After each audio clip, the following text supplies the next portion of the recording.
नमस्कार। आज हम लोग पढ़ने वाले हैं हाई कोर्ट के बारे में। इसके पहले हमने देखा था सुप्रीम कोर्ट। तो सुप्रीम कोर्ट और हाई कोर्ट को हम कंपेयर करके पढ़ेंगे ताकि दोनों चीज़ें आपको याद रहे। तो नमस्कार, मैं हूं रणधीर और आप सबको स्वागत है फिट्स एजुकेशन पे। अगर आप मेरे चैनल पर नहीं हैं तो प्लीज़ चैनल को सब्सक्राइब जरूर कर लीजिएगा, साथ ही साथ बेल आइकन को भी प्रेस कर लीजिएगा। This video is presented by me Randhir Verma. चलिए देखते हैं हाई कोर्ट के बारे में। तो हाई कोर्ट के बारे में पढ़ने से पहले मैं आपको बता दूं, जब भी आप हाई कोर्ट और सुप्रीम कोर्ट को पढ़ें ना तो आप इसको डिफ्रेंशिएट करके पढ़ें, ठीक है। एक तरफ लिखे हाई कोर्ट और एक तरफ लिखे आप सुप्रीम कोर्ट। तो सुप्रीम कोर्ट और हाई कोर्ट ऐसे करके आप पढ़ेंगे क्योंकि ऑलमोस्ट चीज़ें सेम हैं। तो जो डिफ़र करता है ना वो आप याद रखें तो ज़्यादा बेटर होगा और आपको याद भी रहेगा। इसका उल्लेख भाग 6 और अनुच्छेद 214 से 231 के बीच में है। इसका मतलब 214 के अनुसार भारत में हर एक राज्य में एक अपना हाई कोर्ट होगा, लेकिन ये ज़रूरी नहीं है क्योंकि 1956 में हमने एक अमेंडमेंट किया था जिसके तहत एक हाई कोर्ट 2 या 2 से अधिक राज्यों के लिए भी हो सकते हैं, ठीक है। तो इस चीज़ को आप याद रखेंगे। तीसरा पॉइंट है यहाँ पे कि अनुच्छेद 214 के तहत उच्च न्यायालय का गठन किया जाएगा। अब जस्ट मैंने बताया 214 के तहत हाई कोर्ट का गठन किस अनुच्छेद के तहत किया जाता है, तो 214 के तहत उच्च न्यायालय का गठन किया जाता है। उद्घाटन सबसे पहले भारत में जब ब्रिटिश इंडिया का समय चल रहा था तो 1862 में कलकत्ता, बम्बई और मद्रास कोर्ट की स्थापना की गई थी। ये हाई कोर्ट्स थे, ठीक है। तो हाई कोर्ट्स की स्थापना 1862 में सबसे पहले कोलकाता, बॉम्बे और मद्रास में की गई थी। और आपको पता होगा 1774 में रेगुलेटिंग एक्ट के तहत सुप्रीम कोर्ट की स्थापना की गई थी कोलकाता में। लेकिन मैं बात कर रहा हूँ हाई कोर्ट की। तो हाई कोर्ट 1862 में कलकत्ता, मुंबई और मद्रास की स्थापना की गई थी। यहाँ पे आप नोट करिएगा, 2 पॉइंट्स यहाँ पे लिख रखा है मैंने कि 1866 में फोर्थ हाई कोर्ट जो था वो था हमारा इलाहाबाद, ठीक है। तो ये 3 यहाँ पे हो गए और फोर्थ जो हमारा हाई कोर्ट था वो था इलाहाबाद में। 1866 में इसकी स्थापना की गई थी। ये यूपी का हाई कोर्ट है, ओके। अब यहाँ पे एक और पॉइंट है कि 7th constitutional amendment act, CAA मतलब होता है संविधान संशोधन अधिनियम। कब हुआ था? 1956 में हुआ था, जिसमें 2 या 2 से अधिक राज्यों के लिए एक उच्च न्यायालय होगा। मतलब जैसे भी हरियाणा और पंजाब और हरियाणा का जो हाई कोर्ट है वो चंडीगढ़ में ही है, तो चंडीगढ़ का जो हाई कोर्ट है ना वो पंजाब और हरियाणा दोनों के लिए है। उसी तरीके से अगर आप देखोगे गुवाहाटी, तो इसके अंदर भी 3-4 राज्य आते हैं नॉर्थ ईस्ट के।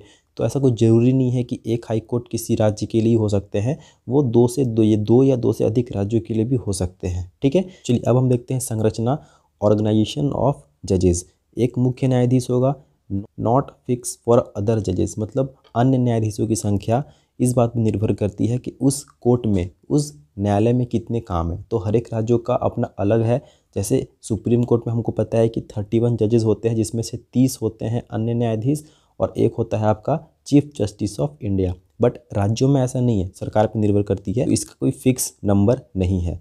नियुक्ति राष्ट्रपति करेंगे by the president of India. Bharat के मुख्य न्यायाधीश और संबंधित राज्य के राज्यपाल से परामर्श के बाद, ये इंपॉर्टेंट है, यहाँ पे ध्यान दीजिएगा कि राष्ट्रपति नियुक्त तो करेंगे बट भारत के जो मुख्य न्यायाधीश हैं उनसे वो परामर्श करेंगे और जिस राज्य में हम मुख्य न्यायाधीश की नियुक्ति कर रहे हैं वहाँ के राज्यपाल से भी हमको परामर्श लेना पड़ेगा, ठीक है।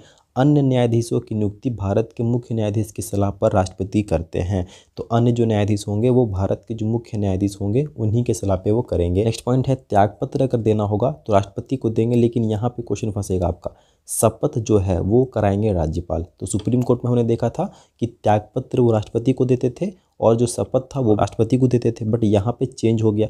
तो इसीलिए मैं कह रहा हूँ कि डिफ्रेंशिएट करके पढ़िए। एक तरफ लिखिए हाई कोर्ट, एक तरफ लिखिए सुप्रीम कोर्ट और एक तरफ लिखिए हाई कोर्ट, ठीक है। और जो डिफ़र कर आप उसी पॉइंट्स को याद रखिए क्योंकि ऑलमोस्ट जो है ना वो सेम है, ठीक है। चलिए अब हम देखते हैं योग्यता। भारत का नागरिक होना चाहिए, सिटीजन ऑफ इंडिया, ये सब में होता है। उससे उच्च न्यायालय में 10 वर्ष तक अधिवक्ता यानी कि वकील होना चाहिए, या भारत के न्यायिक कार्यों में 10 वर्ष का अनुभव होना चाहिए। तो ये क्वालिफिकेशन है हमारा। यहाँ पे एक बात आपको नोट करनी है कि इसके अतिरिक्त संविधान में उच्चतम न्यायालय के विपरीत प्रख्यात न्यायविदों को उच्च न्यायालय का न्यायाधीश नियुक्त करने का कोई प्रावधान नहीं है। इसका मतलब यह है कि अगर आपने मेरा पिछला वाला वीडियो देखा होगा तो वहाँ पे सुप्रीम कोर्ट के जज बनने के लिए एक और कंडीशन था कि अगर आप राष्ट्रपति की नज़र में एक प्रख्यात न्यायविद हैं, मतलब कि एक जानकार है नॉलेज के, ठीक है, तो आप जज बन सकते हो सुप्रीम कोर्ट में। बट हाई कोर्ट के केस में ऐसा कुछ नहीं है कि आप राष्ट्रपति की नज़र में भले ही कितने भी जानकार हों, लेकिन हाई कोर्ट के जज आप नहीं बन सकते हो, ठीक है। तो ये यहाँ पे थोड़ा सा अंतर हो जाता है, तो जो जो डिफ़र कर रहा है उसको आपको याद रखना है। नेक्स्ट देखते हैं हम यहाँ पे कार्यकाल के बारे में, टेन्योर देखते हैं अगर।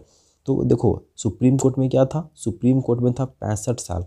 65 साल वह अधिकतम आयु थी, लेकिन यहाँ पे 62 वर्ष है। तो 62 वर्ष की आयु तक पद पर बना रह सकता है कोई भी जज। राष्ट्रपति को लिखित रूप में अपना त्यागपत्र दे सकता है, वो वहाँ भी था। संसद की सिफारिश पर उसे पद से हटाया जा सकता है, वो सुप्रीम कोर्ट के केस में भी था 2/3 के विशेष बहुमत से, ठीक है। तो सारी चीज़ें ऑलमोस्ट सेम है। नोट कीजिएगा यहाँ पे एक और चीज़ आपको, कि उच्च न्यायालय में न्यायाधीशों की नियुक्ति के लिए न्यूनतम आयु का उल्लेख नहीं है, न्यूनतम आयु का उल्लेख नहीं है, ये वहाँ भी था, ठीक है, सुप्रीम कोर्ट में भी था।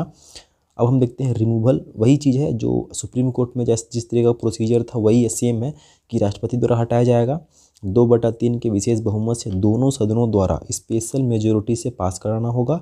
तीसरा पॉइंट यहाँ पे कि 100 सदस्य लोकसभा से, ठीक है, ये 100 होगा, सॉरी इसको करेक्ट कर लीजिएगा, 100 सदस्य लोकसभा से, 50 सदस्य राज्यसभा से अगर साइन करके दे देते हैं अध्यक्ष या सभापति को, तो उन पे वो हटाने का जो प्रोसीजर है इम्पीचमेंट का वो उन पे लगेगा। और फिर 3 सदस्यीय समिति गठित की जाएगी, ठीक है, जो जांच करेगी उनकी जो उन पे आरोप लगे हैं जज पे वो। उसके बाद अगर वो साबित हो जाता है तो फिर राष्ट्रपति उनको हटने के लिए कह देंगे या फिर उनको हटा देंगे, ठीक है। तो ये सेम सारा कुछ भी जो है वो सुप्रीम कोर्ट के केस में भी है, ठीक है। अब हम देखते हैं यहाँ पे इनको। अच्छा एक चीज़ और है नोट, कि सेवानिवृत्त के बाद कोई भी काम नहीं कर सकते वो, ये हमने वहाँ भी देखा था। अब न्यायाधीशों का स्थानांतरण कर दिया जाता है कभी कभी, सुप्रीम कोर्ट के जज के केस में ऐसा नहीं है, बट हाई कोर्ट के केस में अगर हम देखें तो जो जजेस होते हैं ना उनको एक राज्य से दूसरे राज्य में ट्रांसफ़र कर दिया जाता है। तो इसमें क्या है देख लीजिए यहाँ पे, भारत के मुख्य न्यायाधीश के परामर्श के बाद राष्ट्रपति एक न्यायाधीश का स्थानांतरण एक उच्च न्यायालय से दूसरे उच्च न्यायालय में कर सकता है। अब ये जो ट्रांसफ़र होगा ये देख के नहीं किया जाएगा कि उसका आचरण कैसा है, वो सही से डिसीजन दे रहा है कि नहीं देख रहा है, आवश्यकता अनुसार इसको करना है, ठीक है। तो ये चीज़ आपको ध्यान देना है यहाँ पे। अब कुछ विशेषता हम देख लेते हैं इनकी हाई कोर्ट की। अनुच्छेद 226 के तहत रिट जारी कर सकते हैं, सुप्रीम कोर्ट अनुच्छेद 32 के तहत करते हैं और हाई कोर्ट 226 के तहत करते हैं। HC के न्यायाधीशों का वेतन राष्ट्र के संचित निधि से दिया जाता है। मोस्ट इम्पोर्टेंट, देखो यहाँ पे क्या होता है कि हमें लगता है कि हाई कोर्ट के जजेस होते हैं वो राज्य के होते हैं, तो उनका जो वेतन होगा वो राज्य के संचित निधि से होगा, बट ऐसा नहीं है। उनका जो वेतन है ना वो राष्ट्र के संचित निधि से दिया जाएगा, मतलब भारत का जो संचित निधि है वहाँ से दिया जाएगा, ठीक है। महाभियोग के अतिरिक्त न्यायाधीशों का आचरण पर संसद या विधानमंडल में बहस नहीं की जा सकती है। सुप्रीम कोर्ट के केस में भी हमने देखा था कि उनके जजेस पे भी हम विधानसभा या फिर संसद में डिस्कस नहीं कर सकते, और यहाँ भी हम देख रहे हैं कि यहाँ पे भी हम नहीं कर सकते। सेवानिवृत्त के बाद वकालत पर रोक कोई काम नहीं कर सकते। हाँ, अगर स्पेशल केस में उस समय के जो प्रेजेंट जजेस होंगे अगर वो रेकमेंड करते हैं एक रिटायर जज को कि आप इस कमेटी के सदस्य बन जाइए, इस पे जांच कीजिए, तो वो कर सकते हैं, ठीक है, बट पर्सनली वो नहीं कर सकते हैं। अपनी अवमानना पर दंड देने की शक्ति है, अगर उनको लगता है कि उनकी अवमानना हुई है, उनकी अवहेलना हुई है, ठीक है, तो वो उसको दंडित भी कर सकते हैं। इसके बाद लास्ट पॉइंट है हमारा, संसद को HC के न्याय क्षेत्र एवं शक्तियों में कटौती पर रोक है। तो सुप्रीम कोर्ट के जजेस के केस में भी था कि उनकी शक्ति, उनकी जो न्याय क्षेत्र है, जो उनका जुरिस्डिक्शन एरिया है, उस पर किसी भी तरीके की कोई भी कटौती संसद नहीं कर सकती है। तो यहाँ भी चीज़ है वही, ठीक है, सेम है, तो ऑलमोस्ट सेम है। कुछ 3-4 पॉइंट्स डिफरेंट हैं, उनको उन्हीं से प्रश्न बनते हैं आपके, उनको आपको याद रखना है। इसका PDF मैं डिस्क्रिप्शन पे दे दूंगा, वहाँ से आप इसके PDF को भी डाउनलोड कर सकते हैं। साथ ही साथ अगर समझ में नहीं आया हो कुछ भी ऐसा पॉइंट जो आपको लगता हो कि समझ में नहीं आया हो, तो मुझे कमेंट जरूर कीजिएगा, मैं ज़रूर रिप्लाई करूँगा। Thanks for watching, subscribe fits education, and please एक लाइक और सब्सक्राइब जरूर कीजिएगा। Thank you so much.